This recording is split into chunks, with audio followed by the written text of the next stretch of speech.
Pakistan Peoples party کی قیادت نے چیئرمین سینٹ کے انتخاب میں مسترد ہونے والے 7 ووٹوں کے معاملے پر اسلام آباد ہائی کورٹ میں چیلنج کرنے کا فیصلہ کیا ہے۔ پیپلز پارٹی نے فاروق ایچ نائک، نیر بخاری اور لطیف کھوسہ پر مشتمل قانونی ٹیم بنا دی۔ پاکستان مسلم لیگ نون کے رہنما و سابق وزیر اعظم شاہد خاقان عباسی کہتے ہیں کہ لاہور ہائی کورٹ میں نیب کی درخواست مریم نواز کی زبان بندی کی کوشش ہے۔ احتساب کے ادارے احتساب سے بالاتر نہیں، یہ بات چیئرمین نیب کو جتنی جلد سمجھ آ جائے بہتر ہوگا۔ شاہد خاقان عباسی۔ اپوزیشن اتحاد غیر فطری ہے، یہ ایک دوسرے کے خیر خواہ نہیں۔ شبلی فراز۔ اسلام آباد میں نیوز کانفرنس کے دوران شبلی فراز نے کہا کہ اپوزیشن لانگ مارچ کرے یا شارٹ مارچ کرے، ہمیں کوئی پرواہ نہیں، عوام اپوزیشن کے بیانی کو مسترد کر چکی ہے۔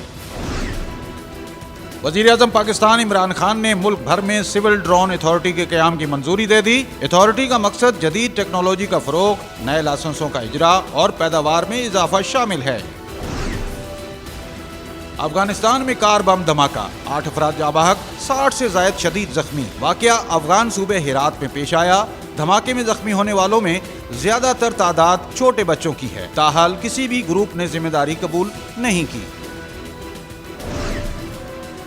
کورونا کی تیسری لہر، پشاور میں اسمارٹ لاک ڈاؤن، ملک بھر میں کورونا سے مرنے والوں کی تعداد بڑھنے لگی۔ گزشتہ روز 46 افراد جان کی بازی ہار گئے۔ NCOC کے مطابق 48 گھنٹوں کے دوران اب تک 44,440 نئے مریض رجسٹرڈ ہوئے۔